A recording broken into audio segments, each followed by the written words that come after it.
In my own understanding, Palaging biktima ang nasisisi. we can raise awareness for the experiences they have gone through. At matutunan kung paano ito maiwasan.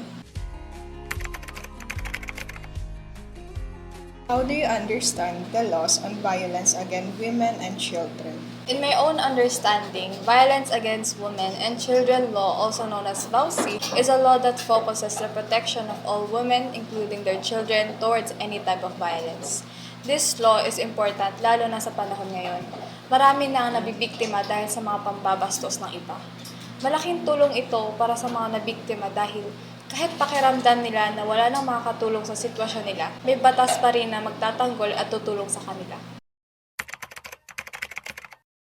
What are some common misconceptions regarding abuse and violence? Pisikal kaagad, palaging pisikal ang naiisip ng iba kapag pinag-uusapan ang violence. Abuse can be emotional, physiological, sexual, or even financial. Palaging biktima ang nasisisi. The victim did not ask to be abused, nor he or she doesn't deserve to be abused. Blaming the victim is never acceptable.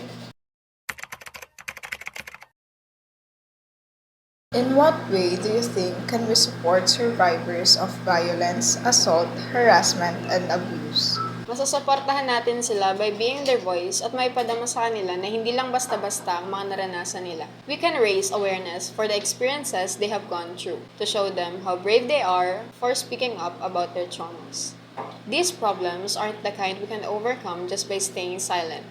We need to be the companions of the victims, the voice of the voiceless, and the weapons for those who are unable to fight.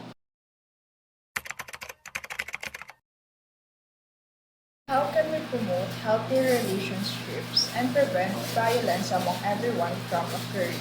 Bilang isang kabataang Pilipino, naniniwala ako sa pag-promote ng healthy relationship at pagtanggal ng violence sa ating lipunan ay nagsimula sa edukasyon. Kailangan natin maging aware sa mga signs ng unhealthy relationship at matutunan kung paano ito maiwasan. Importante rin ang role ng pamilya at paaralan sa paghuhubog ng tamang asal at pagturo ng kahalagahan ng pagrerespeto sa kapwa. Sa pamamagitan ng pagkakaroon ng sapat na kaalaman at suporta, mas magiging empowered tayo na tumindig at lumaban sa anumang uri ng karahasan.